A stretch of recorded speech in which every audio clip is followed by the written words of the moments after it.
All right, welcome back to On the Line, a fishing podcast where we talk about all things kayak bass fishing across Kansas and beyond. I'm your host and KK admin, Tony Boyden, and he's my older brother, my fishing mentor, and probably the only guy who bought a GoPro just to prove how many big bass he loses. He guards his fishing spots like top secret intel, usually says it's classified, but ends up spilling the beans every time because, he's just that kind of guy. Fish spit his lures out like sunflower seeds in a dugout. It's true. My brother, co-host, and fellow KK admin, Tim Breakoff Boyden. Today, we're pulling back the curtains on what it takes to run the Kansas Kayak Anglers and giving you a full mid-season breakdown of everything that's happened so far in 2025. We'll talk standout moments, what's still to come, and share a few behind-the-scenes stories that most anglers don't get to hear. So if you're watching live, make sure you drop your questions in the chat. And we want to put you on the line too, answer any questions that you may have. Yep.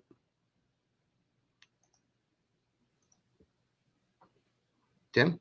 All right. Well, coming to you live from the land of wind, wheat, and wicked kayak battles. This man doesn't just enter tournaments, he sets the tone. He pedals that Hobie like it owes him money and hunts bass with a cold precision of someone setting a score. Known to throw a chatterbait with so much confidence it should be illegal. He's the director of the Kansas Kayak Anglers, the rampside menace, and the silent threat creeping up on your limit. If you hear a Hobie hum behind you, it's not the wind, it's your lead slipping away. He's the pedal-powered problem you never saw coming, the pressure behind the podium, and he's the Hobie hammer, Todd Seagraves. What's up, Todd? Wow, thank you. That was quite the introduction. I don't think it's all that accurate. The last two tournaments we've had, I haven't caught a limit, so I don't think people have to worry about me too much this season. But thanks for having me on. Yep. We'll see if I can get through this next one now, though. Just when you thought the bite couldn't get any nastier, the second half of this kayak crusade hits like a hook set at sunrise. He's not just a co-director of the Kansas Kayak Anglers. He's the mind behind Grumpy Fishing Company, handcrafting lures so deadly they should come with a warning label. This man doesn't just fish lures, he creates them. Baits born in a garage, tested and battled, and responsible for more heartbreaks than a topwater blowup missed at the net. He doesn't paddle, he doesn't pedal. He commands his old town like Poseidon with a chatterbait. If you feel a breeze behind you and you see a custom poured skipping past your face, go ahead and say goodbye to your leaderboard spot. He's the baitsmith that bass have nightmares about. Give it up for the founder of Grumpy Fishing Company, the mold pouring menace himself, Austin the bait boss Applegate. What's up, Austin? Thanks, guys. And I got through it. That was good. Very creative. Try. All right. I just want to go over a few upcoming events. This weekend, Cedar Creek, Fort Scott, Bone Creek for Kansas Kayak Anglers. It's July 12th. Award ceremony will be at the Tractor Supply Company, TSC, right there by next to Walmart in Fort Scott. Called them up. They said, yeah, they got a big parking lot, so we're just going to meet up there afterwards. And Tim's buying everybody pizza. No. Oh, is that right? If you're doing the Sunflower, they have a Lake Perry one coming up on July 15th, Lone Star on July 22nd, and Shawnee Lake on July 29th. Kanza has one coming up at Clinton Lake on July 19th, tournament there. And then the Kansas Bass Nation has one on July 26th, Kreitzer Mountain City. Pick your lake. It's a tough one, I'll tell you that much. Unless you like trees, then it's no brainer. Either way. So this is kind of some of the upcoming events. Austin, did you want to talk anything about your possible Nico Ned seminar? Yeah, sure. So I'm sure most people have heard a little bit about it, but we're working on getting Ned Keed and Marty Hughes together. Ned is obviously the guy who is known for the Ned rig, which he'll say he's not the inventor of the Ned rig, but him and some buddies, I believe Chuck, is who he gives a lot of credit to. And then Marty Hughes is kind of the main guy for the Nico rig that everybody knows of. We want to get the two of them together and do a friendly competition in the morning. And then the idea is there would be a seminar in the evening, mostly just a couple hours, of the two of them going over their specific techniques, kind of explaining, the history of how they came to be, maybe some of the other Midwest finesse techniques that are out there that people believe originated elsewhere that, according to Ned, has, originated here or in Missouri, as well as, have some little bait packages to give away for people who, don't have any Ned rigs or Nikos. We can give them some, just so they can go out and test it out. That's kind of the goal. The date that we had in mind is August 23rd. The issue with that right now is trying to find a location that we can host that at. We were trying to get a kind of an indoor building just so the weather, doesn't matter as far as the seminar goes, but we're still working on that. So I'll be reaching back out to Marty and Ned to try and finalize that. But last time I had talked to them, they were both good with that date. So it's really just trying to find a place that we can get together. But yeah, I'm not expecting a huge turnout or anything like that. But Ned has a lot of knowledge about Midwest finesse. He grew up here. He did guiding service. He knew a lot of the guys that originated a lot of those baits. And I actually got the privilege to talk to him at his house. Him and his wife. I hope I'm not saying this wrong. Patty, I believe it's Patty. But talked to them for 2 or 3 hours at the house, and he was showing me baits and stuff like that. So it's to me, it's just very interesting to know that history and how those things came to be, and getting that out there and recording that, for you, you guys can throw it up on YouTube or whatever. I think that'd be pretty cool. And then obviously the friendly competition would be pretty interesting as well to kind of see how that plays out. In terms of who could catch the most fish or bass. So. Nice. Thanks So do so you much. got like teams, one person Ned, one person Nico, or how's that work? Yep. So they're going to use Ned's boat. That's the idea there, and they'll switch who controls the boat every hour. It would just be a short outing, like 4 hours or so. And they both, Ned only gets to use the Ned rig, and Marty only gets to use the Nico rig in the back there, and we'll have little counters to count the fish. And then I also plan to throw a GoPro on the boat there to record that, and that way we Okay. can get that footage back out there at some point in time just to see what happens. So Very nice. yep. So it's actually coming up here pretty quick. I need to get some stuff finalized and whatnot. Make sure Ned and Marty are still good with that. If not, I think the second backup date we had was early September. I want to say like the 7th or 8th, something like that. So, yep. All right. Well, Well, thank you. yeah, thank you very much. So we'll just start off with section 1. So tell us what goes into planning each of the events, like permits, prizes, logistics, behind the scenes. Todd, we'll start with you. Like, what kind of goes into the makeup of a tournament? Sure. Well, I would say first off, it kind of before even kind of starting on an individual tournament is kind of coming up with a schedule, and there's quite a bit that goes into that as far as seeing what other area tournament trails are when they're having their events, when the larger national ones are having their events. So, timing, and then kind of looking at lakes in different parts of the state when, they may be good to fish. It's pretty common. A little different this year, but most years we kind of start in the southeast just because tends to be a little bit warmer. The waters tend to warm up a little quicker the further south you are.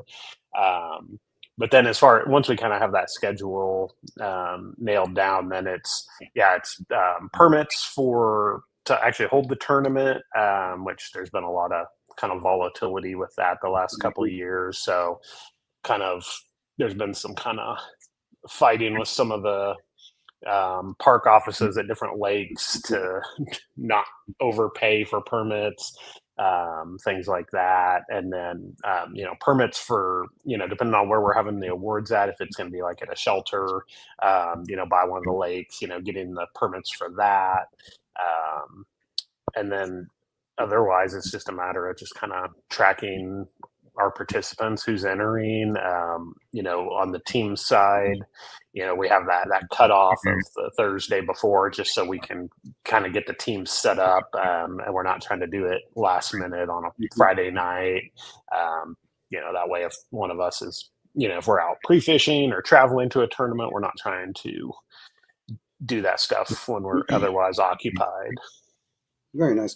Todd, I don't think I asked you this before, but how did you get started out in fishing? Like, how old were you, and when was your first kayak? Because I don't think we ever asked you that. I've fished all my life, kind of off and on, mostly just fishing from the bank. I think I bought my first kayak in 2020,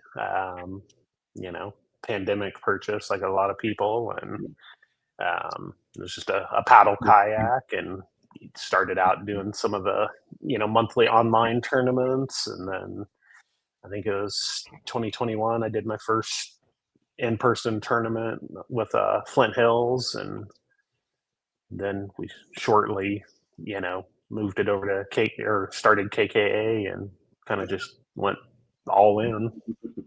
Now you're the El Presidente. Wow.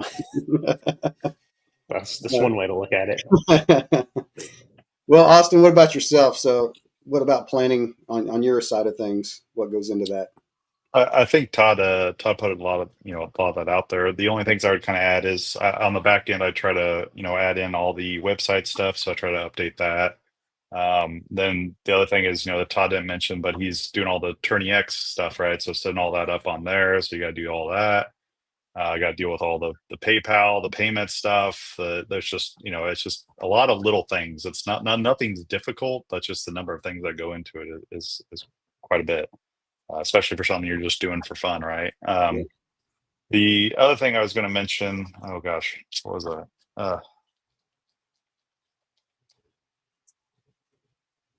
The permits. So yeah, as Todd mentioned, there's been kind of some issues with the permits, and that's just because honestly, the people themselves, they don't even know what the rules are.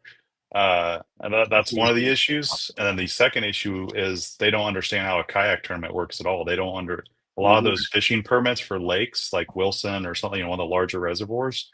They're trying to treat us as if we're hosting an actual boat tournament where we have a live well, and we're going to have a stock tank for those fish when we bring them up and do all that stuff. And it's like that does not apply to us at all. So they not only do they not know exactly what they're doing, because the rules are changing on them for the boat tournaments, but then they also have us coming in and they don't even know how kayak tournaments work at all. And people, I've run into a lot of people just out fun fishing lately. Like everybody knows what a kayak is nowadays, a fishing kayak. Like it doesn't amaze them anymore to see a graph on a kayak. So it's starting to get there, but yeah, they don't have any rules specifically in place for us, which is kind of difficult to deal with, because we want to follow the rules, but if there are no rules or they don't know what they are, it makes it difficult for us. So yeah, and I'll just add to that, being on the Kansas Bass Nation board of directors, so we've had a lot of conversations regarding the tournament fees, and speaking to the different people associated with wildlife and parks and the Corps of Engineers. And so just a little background, a couple of years ago they had announced that the fees for tournaments were going to skyrocket. They were going to go from I think the maximum they had charged before was like $40 or $45, and they were going to go up to like $200 or $250. And then kind of after doing some digging, through some Kansas statutes, it was determined that they did not even take the proper steps to initiate that. So it was not it has to be approved through the legislature, and it wasn't. And so it's found that what they did was not legal. And so essentially the fees have all gone back to what they were. So far this year, we haven't really had any issues. Last year, we definitely had some issues with certain lakes trying to charge a lot more. And but I mean, pretty much everybody, on the boating side is like, there shouldn't be fees for kayak tournaments. You guys are just essentially just out fishing. So I think a lot of people get it. And so hopefully moving forward, if they do start increasing fees for permits, they'll make an exception for us. Yeah, Perry was one of the difficult ones this year. She wanted me to get a permit for each ramp because I said, well, we launch at separate ramps. And I said, no, we don't, So I said, fine, I'll just take that ramp right there. That's fine. So, yeah. That's just one of the little things that as the sport advances, people learn about it, and I'm sure there'll be rules in place. The other thing I was going to say that kind of dealing with, all the tournament stuff is just also figuring out the times, right? Just what, that tournament's going to be in July. What time are we going to start the tournament? When is the tournament going to end? Obviously keeping track of the weather and, looking ahead and just, there's all those things to, and as far as weather goes, there's always going to be somebody who's happy we canceled or somebody who's upset we canceled or delayed or whatever. But, and then all the things that come with that. So, but yeah, that's probably covered most of it. But yeah, as far as selecting the lakes, I really don't think it's that difficult. There's not a million amazing lakes in the state of Kansas. So, which is why we've had some more road runners recently. Yep. We'll talk a little bit more about that a little later too, with talking about some different ideas for lakes and stuff. But I think too, part of it's, award ceremonies. They just don't reserve themselves, right? Or, I've done some calling this year, trying to find some places. So like I said, for Tractor Supply, and it's not worth reserving a shelter house for $200 for the whole day, for the whole day when you're only there an hour. So parking lots work well. Tractor Supply was nice enough to say, hey, yeah, we don't care. I was like, well, we got trailers. They're like, yeah. So they were happy to have us, and that's what we were doing. They thought it was pretty cool. So maybe we can get them for a sponsor or something. I don't know, but that'd be pretty cool. But then we do have for Milford next month, the Acorns Resort is letting us use their outdoor seating for at the Cove restaurant. So I called them, tried to get them to sponsor us. They weren't much about that, but they were able to, say, hey, yeah, we can reserve seating if it's, not at like 6 o'clock or prime time. I was like, no, it'll probably be like 2 to 3.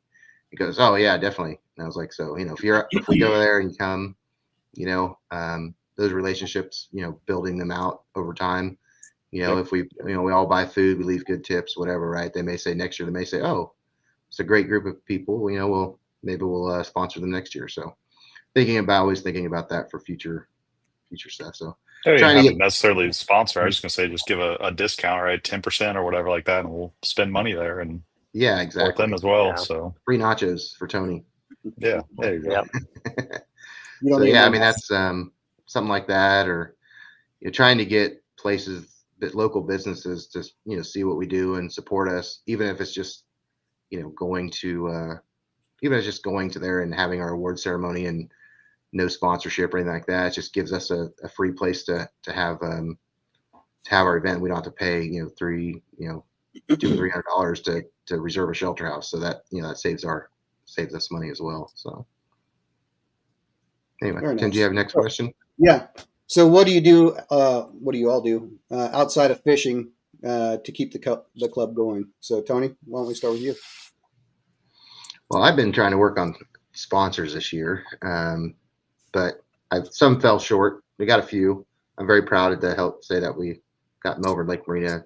Eric and team over there has been great. The restaurant's now open too. If you haven't been out there, on Friday, Saturdays, and Sundays. So the burger was really good. Try to work on some sponsors. I probably Todd and Austin and Tim would all agree that I send way too much in the chat between we got going on all the time.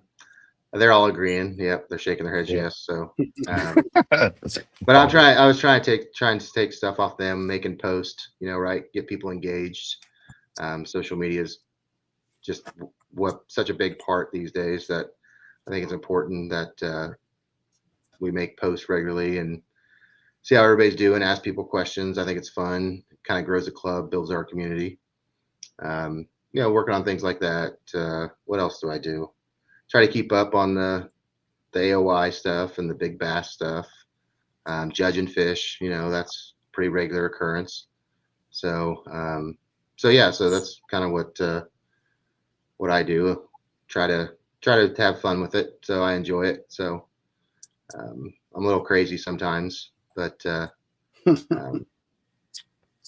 probably should spend less time doing fishing stuff. Oh, making videos from the award ceremony, with my fake drone flyovers. Don't tell behind the scenes stuff. Yeah.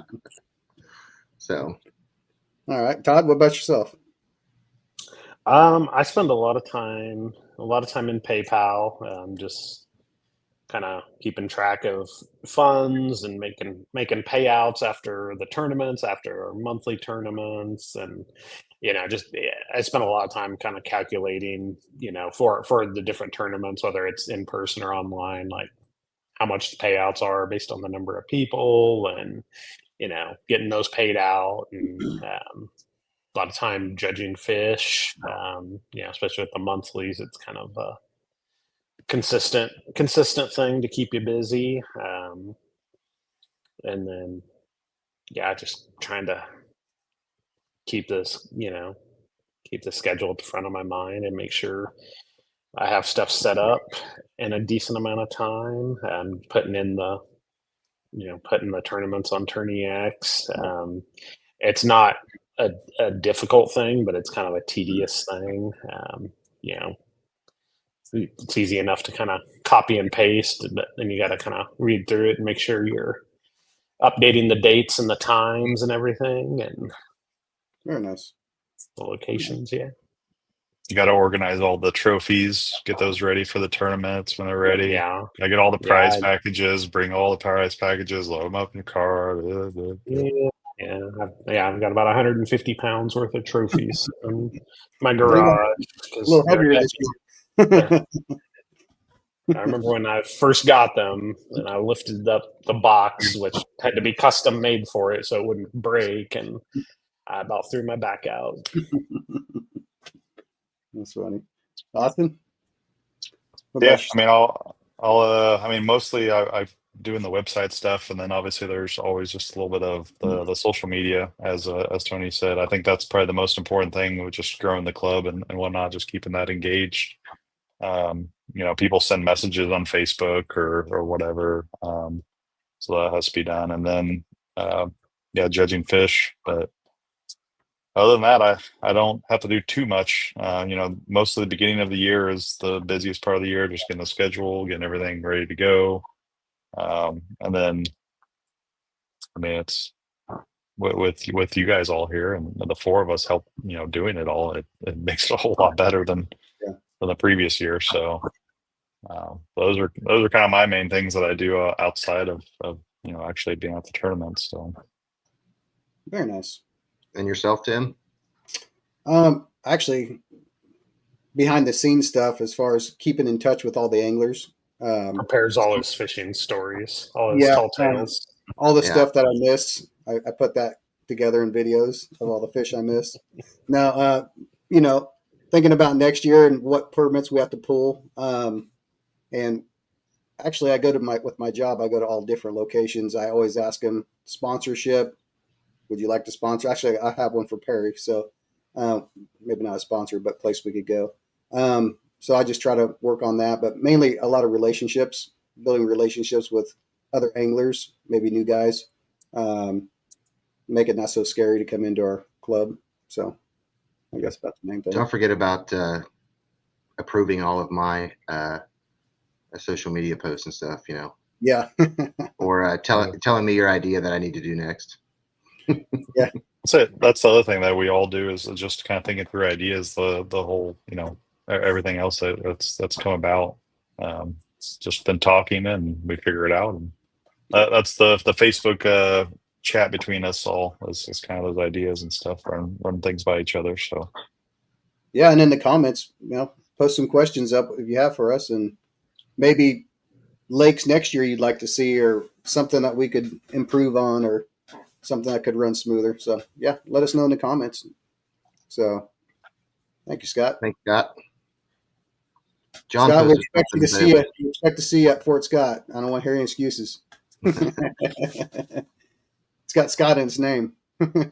So, All right. So what's one of the behind the scenes tasks that anglers probably don't have an idea that even exists? Something behind the scenes that they're like, wow, you guys do that? Or probably financials and stuff. I'd say it's probably the big thing, like just taking care of everything, and even picking lakes out. Some people like to fish for smallmouth. Some people like to fish for largemouth. So you got to take all that in consideration, and the pre-spawn, the post-spawn,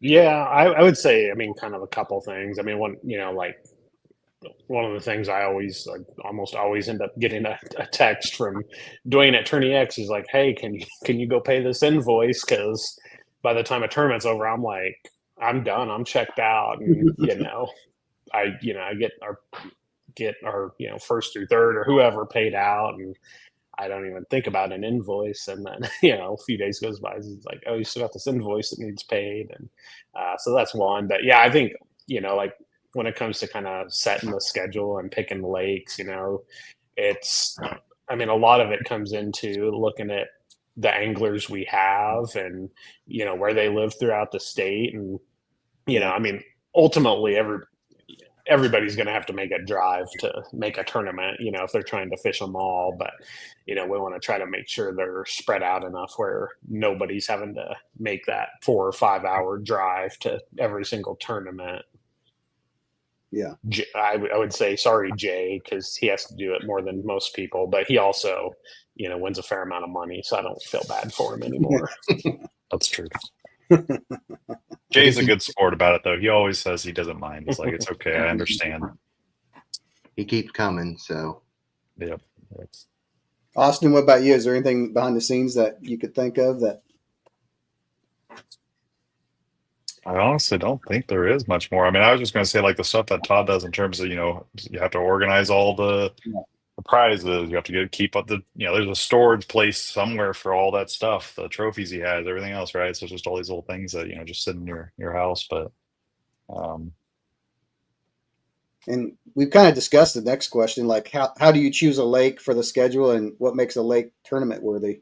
I mean, we kind of know the answer to that, but Todd? Yeah, I mean, I would just say, like, I mean, it either needs to be a big enough lake to where, we don't always have 40 people signed up for a tournament, but, ideally we would have 30 to 40 signed up for a tournament. And so it either needs to be a lake big enough to where people can fish and not be fishing on top of each other. Or we need to look at, doing a Roadrunner style tournament where we're fishing multiple smaller lakes, like we're going to be doing this upcoming weekend. And so, I mean, that's kind of number one, is just making sure that, we have enough space for the anglers. And then ideally, like, it's good to fish lakes that are, fun to fish, that are known for having decent quality fish or good numbers of fish. Because it sucks if you're making a 4 or 5 hour drive to fish a lake where there's a very good chance that you're not going to even catch a limit, which there are those lakes. And it's also, we try not to fish all the same lakes every year, because, you're fishing the same lakes every single time, one, you have, people, if it's a lake that is in someone's backyard, then, they have that experience and that knowledge of it. So, they're going to be more consistent at that lake. And it also just gets boring kind of fishing the same lakes year after year. So. Yes. Austin? How would you? This isn't on there, but how would you say so far the lakes have gone this year? With, except maybe for you, maybe you shouldn't answer that, Todd. No.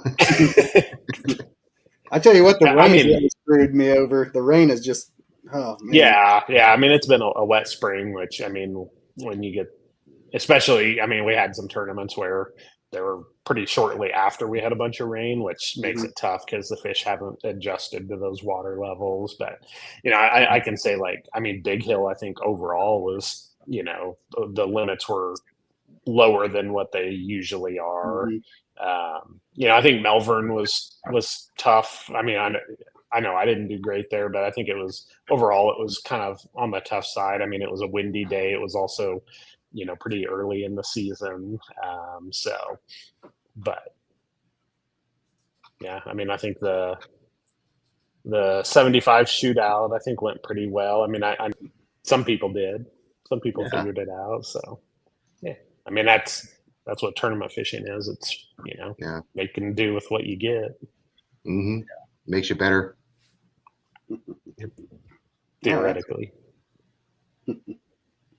Are there any changes to the rules format that anglers should know about? Any changes coming up through the pipe, or any changes going on? I mean, well, the only thing I would say is, we're fishing one less tournament this year than we did last year. I don't think it really changed too much. I think the one change we had is for Angler of the Year this year. It's not the championship does not have to be counted. It can be counted if it's, if you do well there, but it's not a mandatory part of your Angler of the Year score. Very nice. And there's still 4 left, so it's anybody's game. So It come really out. is. You still got a chance.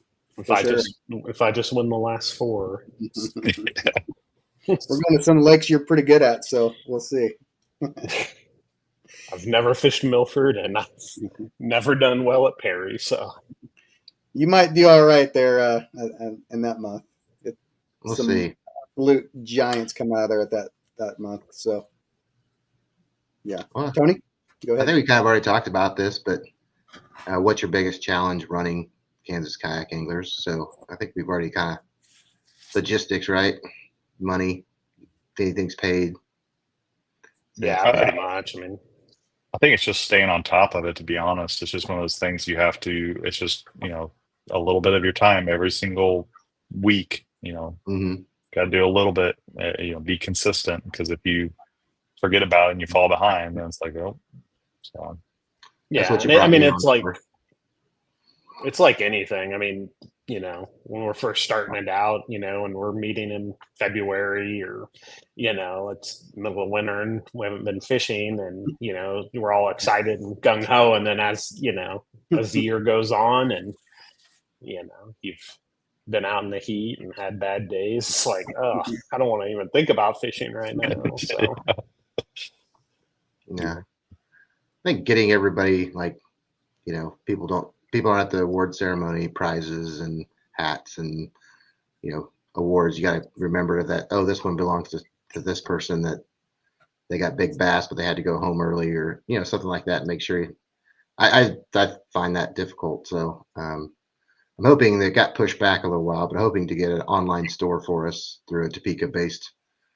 I talked to the owner himself, and they're working on it, but it may be for a couple more months where you can go on and order your shirt, so you don't have to worry about when's it coming, who's getting it for me, how do I get it. So I think that can be hard, with being a small club, and we want to have apparel and we want to have things like that, but it's sometimes difficult to get those things to people. Even like some of the prize packages, like we did for the membership giveaway, I think you still have 1 or 2 of those left, right? mm-hmm.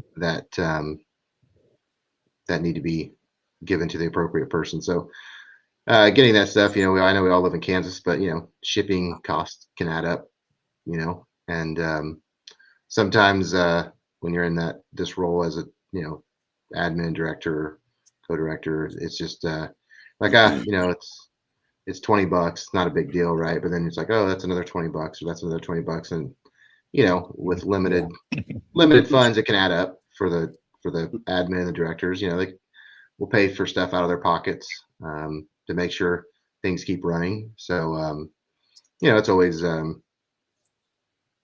we want to make sure we have enough for for AOI and ROI and all that kind of stuff, right? So I think that can be kind of difficult too sometimes, and challenging.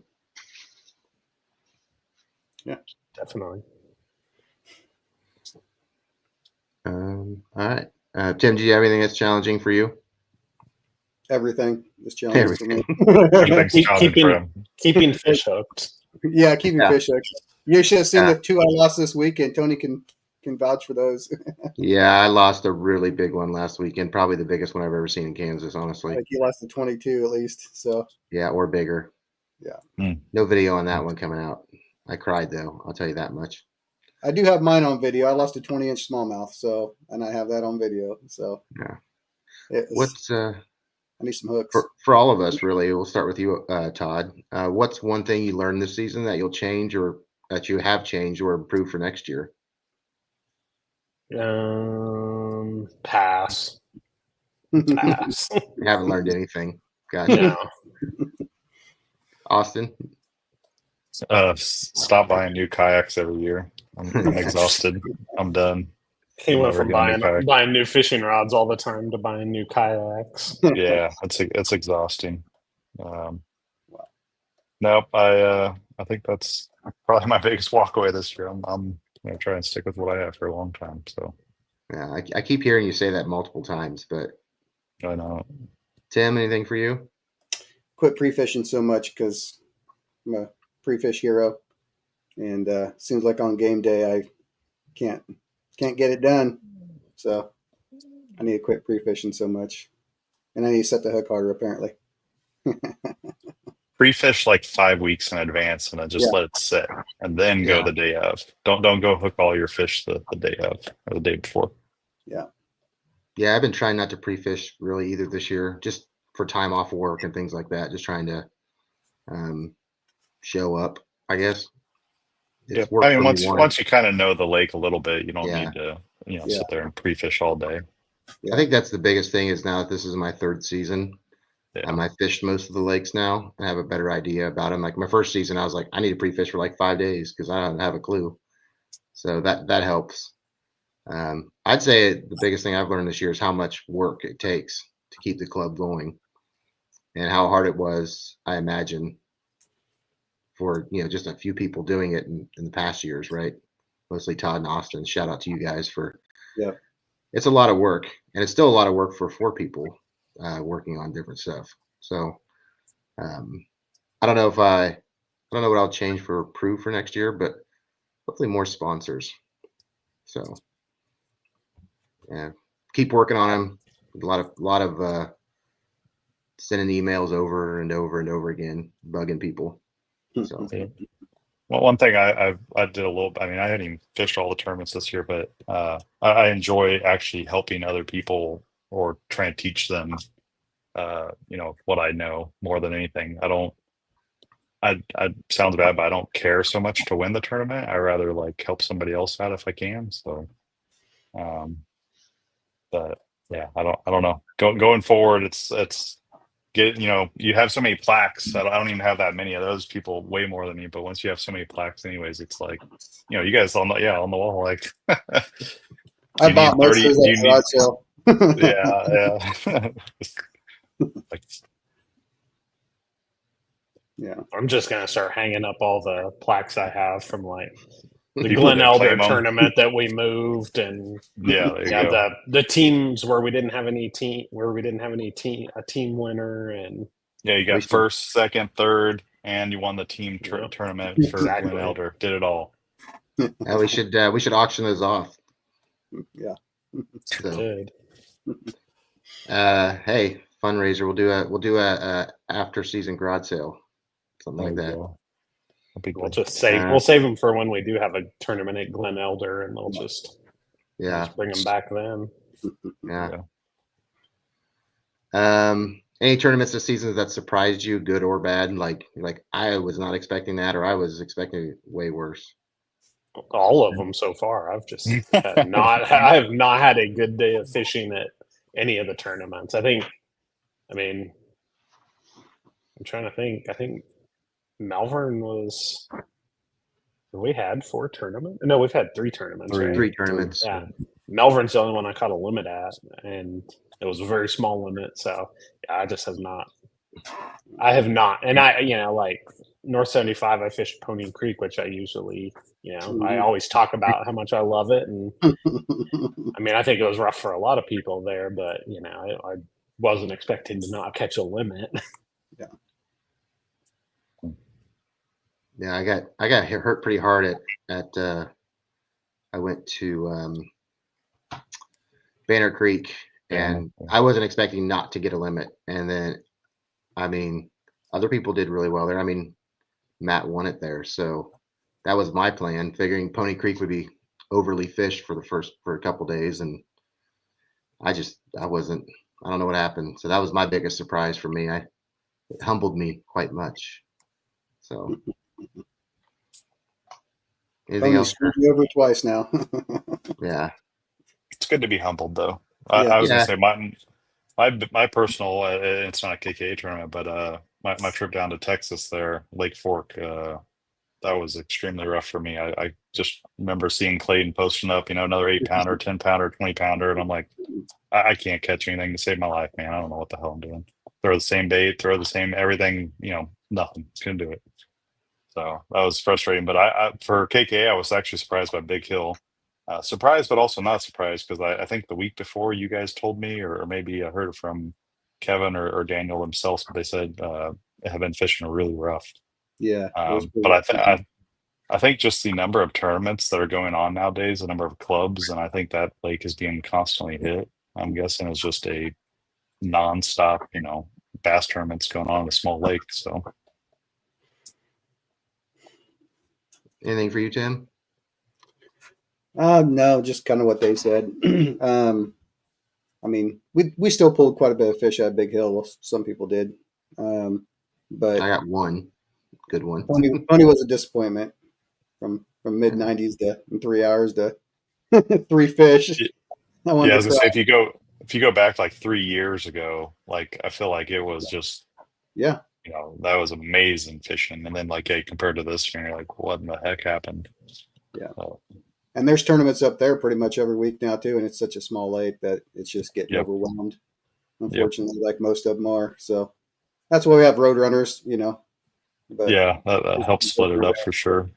Yep. I was telling Tony I tried to go out to Douglas a week or two ago, and I pulled up there, and the entire parking lot was full. There was a boat tournament going on like 5:30 in the morning, and I just turned around. There was like 15 boats at Douglas. I'm like, at Douglas. That's too many at Douglas. Like, that's way too many at Douglas. I'm turning around, go home. So I called it. Holy cow! Yeah. So it feels like we have a pretty smooth sailing, but is there anything we can ask the anglers to do that might make it easier for us? Tournaments run smoother, I think. The only thing I would ask of them is just make sure you're reading the rules. I know it's a difficult thing, and sometimes I'm not sure if people know that we have a website or not. Most things can be answered from the website itself. But obviously, if there's a question that you can't find an answer to on the website, or searching Facebook or whatever, obviously send us a message. Just keep in mind this is not our full-time job, obviously, and we all work full-time jobs, and we come home and cook dinner or whatever, and try to reply the best we can. We're there to try and be supportive. Yeah, there you go. So we do our best to keep that website updated with the latest information. Sometimes things fall through the cracks though. So I think there was a CPR question asked the other week, but there's just that you click that and it's like what is CPR? How do I correctly measure my fish? There's a photo for you there that shows kind of everything. This is what we're expecting to see. This applies to kind of all of our tournaments. And this is just a general for pretty much any tournament you go to. If you ever go to a Bassmaster or Hobie is not doing it this year, but any other event, they're all going to be treat the same way. So leverage that information that's already out there, and if you can't find anything, send us a message, the Facebook page there. That way the four of us can see what the question is, and one of us can get back to you and reply. So I would say submit your fish. Like if you catch, if you catch a 22 incher and you don't want to let people know you have this big bass, like by all means, wait till the end of the tournament to submit it. But if you're sitting on, your best 5 fish or 67 inches, just go ahead and submit them so we can judge as we go throughout the day. I mean, like when I'm out fishing during a tournament, like when I'm pedaling between spots, I'm, sitting there judging fish, and, it just makes it easier at the end of the day instead of we're sitting there trying to, look at the top people's fish. The sooner we can look at them, make sure everything looks good, and actually say, here's our, top 3 or top, however many are getting paid. It just makes it that much easier to kind of get the awards going instead of everybody sitting around waiting on us. Yeah, so the awards could be done in probably 30 minutes or less if we were, if we actually had everything judged and done basically and determined at that point. We could fly through that really quick.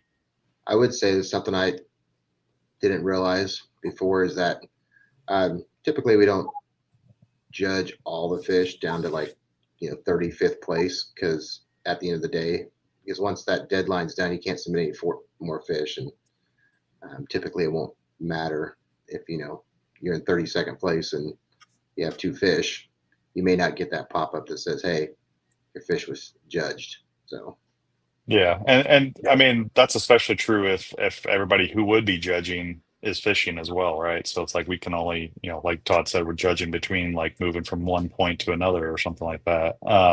If we have somebody who's at home and they're judging, I at least if I'm doing it in the morning or something like that, I will try to go through at least one of every person who has submitted in the morning, just so I can give you that confirmation, like you are doing it correctly. mm-hmm. And you have the proper identifier. If you don't do that, then I can't obviously help you. But I did catch that on a guy's at was it the Roadrunner, or it was a couple of people, Yeah. I think it was, that I caught that on, and I messaged you guys and said, hey, this person, I sent them a message, I'd let them know this is not right, you need to fix your stuff. And like that's why it's important, especially if you're new to it and you're learning, submit it early, don't do it late. Yeah, check your notifications on Tourney X. That's a great point, Austin, because we will send push notifications through to you, and it'll come up through Tourney X. So if you never look at those, if you don't have your notifications on, to pop up on your screen, turn those on. It make it easier. You will get a notification every time you submit a fish. It says you submitted a fish, which I kind of like that. But or your fish is accepted. But you said, I like all that because it gives me confirmation. Like I at least did it correctly. Mm-hmm. Like if I'm going to submit 20 fish, then whatever. But way I do this, and at least what I would recommend for everyone else, is at least submit your very first fish at the beginning of the day. Get that confirmation that it's there, and then when you're eating lunch or something like that, submit your other fish to try and get it up there. Like Todd said, if you have a couple big ones you want to hold back or something, that's cool, whatever. But it definitely helps. Just makes it run a little easier. And then if you don't want to turn your notifications on, there is a notifications icon on the app on the top right corner. So just make sure you're checking that, especially during tournament time. To if you want to test it or something like that, today is actually the last day you can sign up for the monthly. I believe 7th. Is that correct? You signed up. 7. You have 1 week till the 7th each month to sign up for the monthly. So if anybody, I think we have until midnight to sign up. So if you still want to sign up for that monthly and get some practice, I've actually seen a lot of new names that I didn't know, but people are getting practice out there on the monthlies. That's what they're for. It's not why it's it's fun to do them, kind of get your experience. So when you go to the tournament, you can an actual 1-day tournament. You have time to correct any mistakes that you might have made. So they're a great way to. Yep. Go ahead. I was just gonna say, that's what they're there for. They're meant to be cheap and just a fun way to get you outdoors and to explore new lakes. That's really what they're there for. So, unless your name's Matt Scuchus, then it's. You beat me to it. That was gonna be what I was gonna say. Well, I'm putting a bounty on his head next month if he wins this month. So I'm putting an extra $50 bounty on his head. So I will personally pay $50 if you take him out. Just whoever takes him out. We'll see if he wins this month though or not. Scott can. I think Scott can push him. Maybe. I was like, you're gonna get Scott to sign up. This is for Don't do you. Yeah, that. Scott. Matt, can you hear me? Scott Scott's Jay. signing up right now. Yeah, Scott and Jay. I'm sure Scott and Matt and them are Neil are talking about how they're gonna take him out next month. I think Clayton would also be up there pretty high, but he doesn't do those. So Yeah. There you go, he Clayton. fishes quite a bit. Well, Tim, off on Yeah. to you for some more questions. We just got a few more questions. What advice would you give someone thinking about joining their first KKA tournament, Todd? Just do it. Just Yeah. sign up and go in with no expectations. I know myself when I first joined, and I think most people will say this. They'll be like, "Oh, I'm great at fishing. I'm going to go in and I'm gonna win this thing," and then you show up and you're like, "Oh, never mind. I don't know what I'm doing." But if you just go into it, whether it's a in-person tournament or the monthly, just be like, "I'm going to go in and kind of figure out what I'm supposed to be doing, and just have fun with it." Then I think if you go in without, you don't set yourself up for failure by expecting to do great, then you'll enjoy it and you'll want to keep doing it. Very nice. All right. Yeah, I tell anybody that's doing their first tournament, try one of the Kansas or something like that. It's a shorter tournament too. Yeah. If you want to, or Sunflower even, try it out. Or just go. You can always just come out, and if you're in the area, like we're in your area, and you don't want to do the tournament, but you want to come out to the award ceremony or something, meet up and talk to a few people and make them feel more comfortable. Follow Matt doing around. that. So, what's that? I said follow Matt around. Yeah. You have like 6 kayakers following him.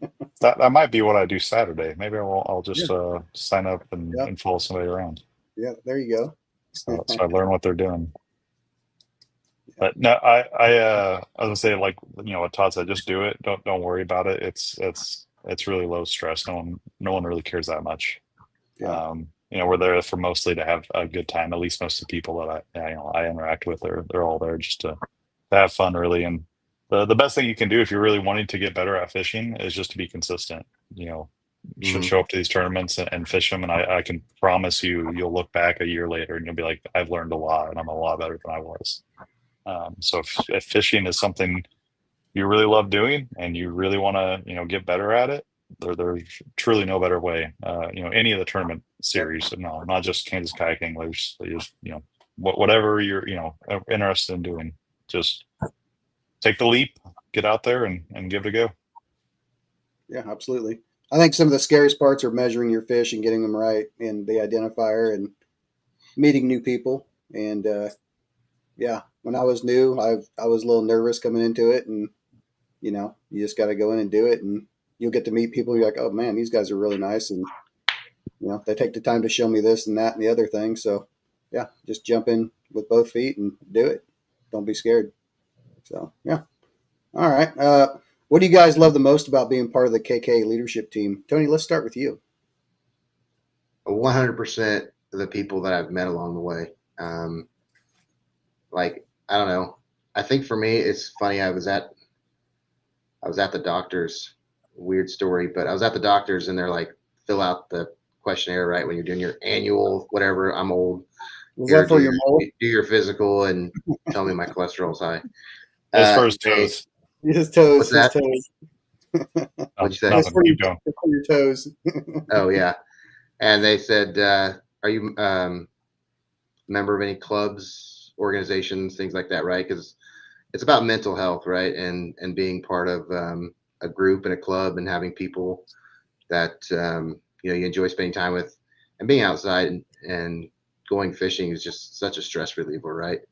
So it's making sure I check the box. So I was like, oh yeah, I'm part of a fishing club, which kind of like, what, that's on a level that I don't think about, right? It's just good for your mental health to be around people that are generous, and it's a community, and people always helping each other out. I probably talk way too much to people, but I enjoy people and I enjoy being around people. I enjoy the award ceremony almost as much as I enjoy being out on the water all day, catching fish, because I met so many people through doing this. I mean, I can't even begin to name on both of my hands and all of my toes how many people I've met and conversed with regularly and talked to. So that's what I love most about being able to like see some vision for the, helping people out and like, hey, what can we do, to make things better? How do we get more people involved and show them the good experience that I've had going through being in the tournaments the last 3 years. So that's kind of my favorite part about being leadership team, is talking to people and chatting with people. And even like I went down to the Bassmaster Expo and talked to some of the different vendors and things like that about, what we're doing up in Kansas, and having those conversations. So that's my favorite thing. So Austin, what about yourself? 100% agree with Tony. The number of people I've talked to, just participating in this is awesome, and not even just in the state, various states. Then also, I mentioned I went to the chiropractor before I went down to Texas. I wasn't able to like rotate my neck all the way, and I was talking to a chiropractor, and I was telling him, I was like, I need you to get me fixed up. I got a kayak tournament I'm going fishing at. And he's like, oh, what do you do? And I told him all what we do, and they're just absolutely amazed by that. And then my wife, all the people that she works with at school know me as the fishing guy. So I'm just the kayak fishing guy. But yeah, no, the only other thing that I love about being an admin is I get to see all the secret spots that everybody caught all their fish. Yep. There's mine. There's only one spot in an entire lake that there's fish. I can tell you that right now. There's no fish in any other spot in the lake. It's just always one spot. So 5 feet apart. I'm obviously kidding. If you actually look at a lake, like if you compare year from year, like the entire lake would just be surrounded by spots. Like there is no, it's just for that time. If you find the right spot for that day of the tournament, you'll have a good chance. But it is, to me, it's always interesting just to see that. But yeah, no, I love hanging out with whole people, and Yeah. Awesome. And I'll just jump in real quick, and in reference to spots. So Austin has always said that nobody's ever won a tournament at Big Hill fishing the south end of the lake by the dam. That changed this year. It did. Pontoudi won fishing the south end of the lake. It did, and I did watch some of that thing. It was the last 30 minutes of the tournament, right? He caught 3 or 4 fish. Yep. Last 30 minutes, I was like, oh my god! So that honestly, that was awesome. The second place did come on the north side, though, right? Yeah. So it was right behind. But yeah, way to go, Mark! I'm glad you got first there in a spot that I did not think would get first at all. Very nice. Todd, do you want to continue on? Sure. I mean, I was gonna say being able to see where everybody catches their big fish, but funny enough, I never catch those big fish when I go and try to steal their spots. So turns out it doesn't work. Knowing the spot does not matter. It does not matter. It does not work that way. So the thing with that is, you can fish a farm pond and not catch a 5-pound bass in a 1-acre farm pond in the same place as you caught last time. They're completely different. So in a lake, it's even that much more different. So, they know my secret spots. Like there's no secret spots in a lake. And I mean, I've done really good at one spot one year and then go back and not catch a single fish there. And so it's completely different. So I've seen a few times. I'm like, I was just there 2 weeks ago. I caught 1 fish. What the hell? Yeah, it's one of those deals. But anything else to add? Tim? I would just add in, like, in addition to meeting other anglers, I think as we've kind of worked on sponsorships and stuff, meeting other people in both the communities, like working with Melbourne Marina, and then, working with some of our other sponsors like Biz Baits, getting to know those guys, and, kind of getting a little recognition from the community at large, I think is a good feeling after putting in a lot of work on it. Yeah. Awesome. Tim, what about you? Don't forget me? about yourself. Well, I like what you guys said. Enjoy spending time with people. You know, in a world that has a lot of divisiveness going on, that when we get together, how everything just goes out the window. It doesn't really matter what's going on. Just fishing and enjoying each other's company. And I enjoy talking just as much as Tony does. And it's More. just more, yeah, more than Tony does. And it's just it's just fun to talk with people. I enjoy it. I've been doing it for 20 years with my job, so it's, I just enjoy talking to people and actually truly getting to know them and truly caring about what they care about. So it's important to me to care about other people, and I don't know, just something I like to do, just care about other people. But yeah, I'd say that's my and if someone comes in on my spot, I can deny their fish. So that's always nice to do. But no, yeah. Todd, thank you for putting that Tim talks more than I do on record. I I appreciate that. I think it's well documented at this point. Yeah. I'm never going to tell anybody my secret stuff. And that's like, hey, did you know, have you ever tried this bait? It's from Japan, this little company that this guy whittles away baits at. But no. Yeah. Yeah. So what else we got here, Tony? Crazy idea. What's one of the crazy ideas that you'd love to try for KK in the future if logistics and budget weren't an issue? What's something that you'd like to try, Todd? So I've had this idea, and I think next year it might come to fruition. But I've been thinking about having a tournament, and it will probably be it probably won't count towards AOI. It'll be its own kind of standalone tournament, but a combination MLF style, as many fish as you can catch, but also a big bass. So like big bass of the hour, overall big bass, kind of similar to what like the native no limit power hour tournaments are like. So essentially, and I think part of this would be to kind of make it really interesting. Either it would be higher entry fee, or we would have to secure a sponsor that would be willing to kick in some money, but make it where you have kind of a payout for your overall bass for the MLF style, and then also a separate payout for the big bass, overall big bass and big bass of the hour. But I think it would be a really kind of neat tournament to see what different anglers focus on. Are they going to go out and try to catch 60 bass? Or are they going to really focus on trying to catch bigger bass? And then the other thing would be figuring out, an ideal lake that kind of has both some bigger fish in it and a good numbers of bass as well. And then we would also have to have judges that are not fishing it, because I'm not going to sit there and judge that many fish while I'm trying to fish. Now would that be total inches then? Yeah, so it would be total inches. Total inches, yeah. Yeah. Yeah. Lake Shawnee, it is. Yeah.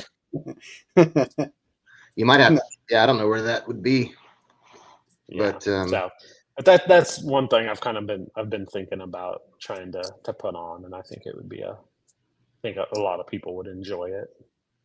Nice. I like that. Austin?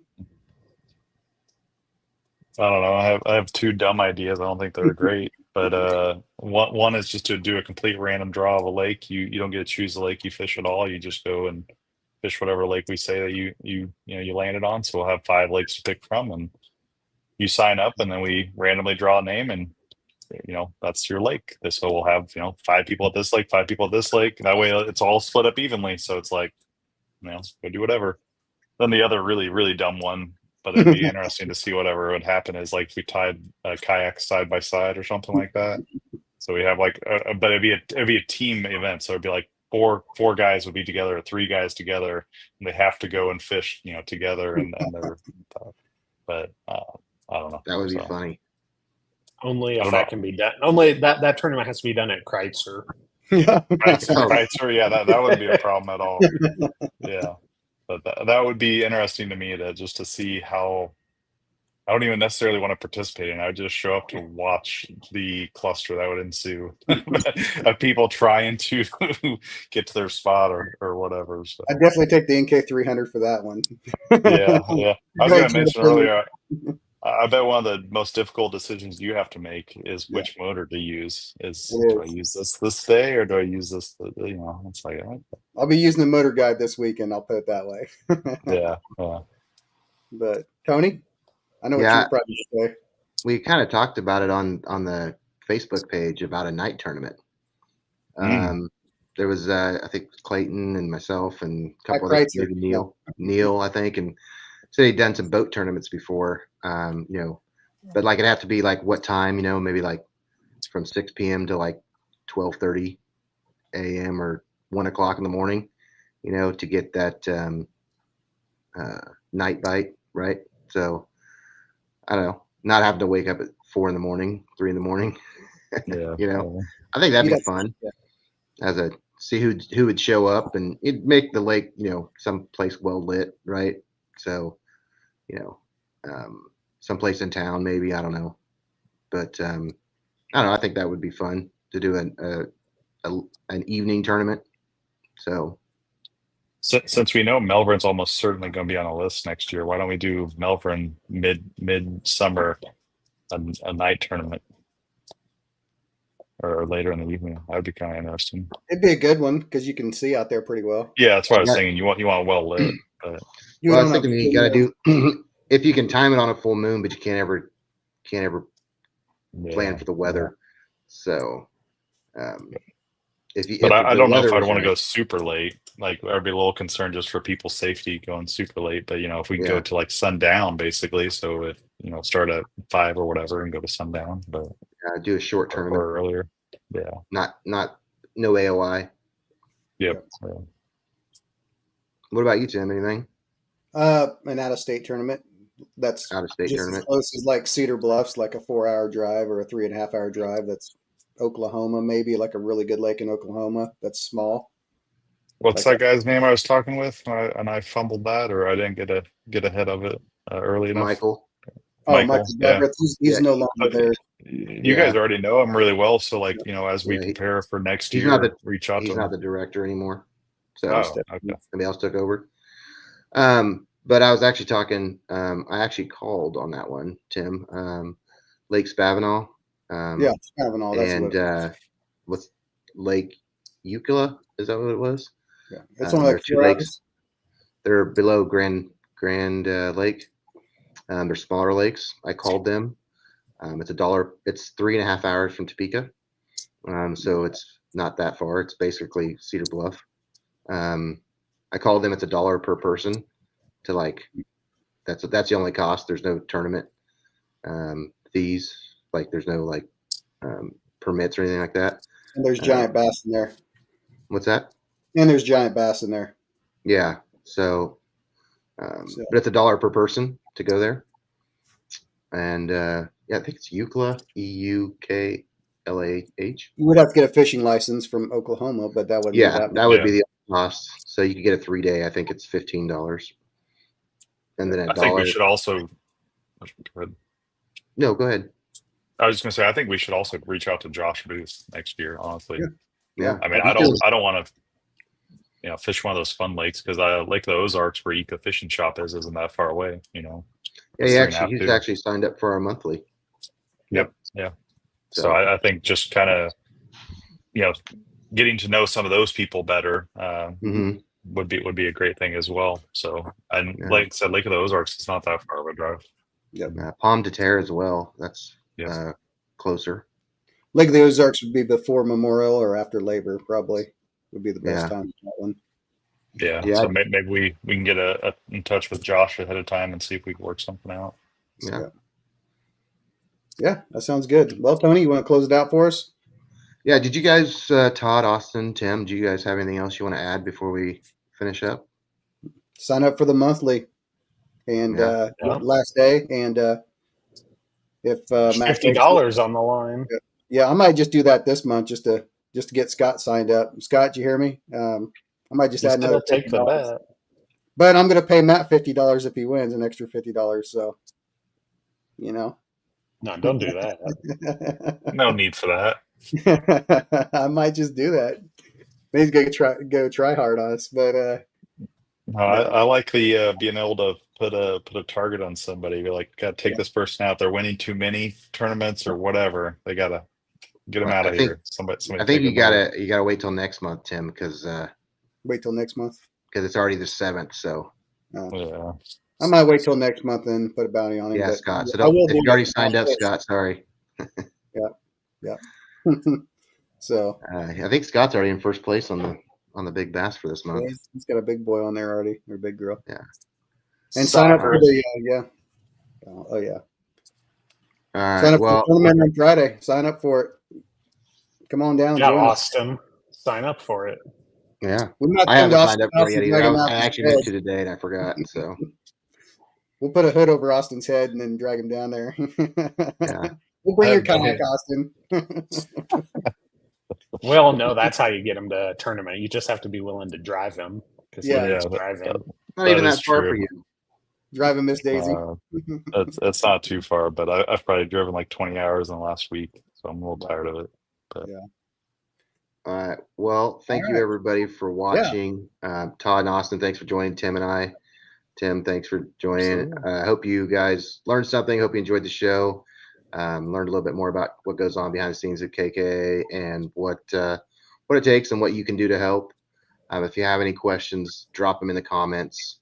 Even if you're watching this video after we're live, ask questions on Facebook. Send us messages. Yeah. So if you got ideas, improvements, something you want to see, maybe I'll make a post tomorrow about, if you watch a show, what do you think? What are some ideas you have? Yeah. And don't forget to follow the KK page, subscribe to On the Line. Thank you everybody for all of our sponsors this year.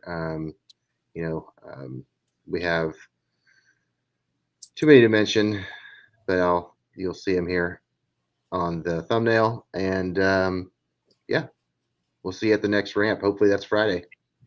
And see you at the award Saturday. ceremonies. Saturday. Yeah, Saturday. You're And pretty fishing. I'll make some intros for the next show, whoever wins. There you go. All right. And we're out. Take care, folks. See ya. See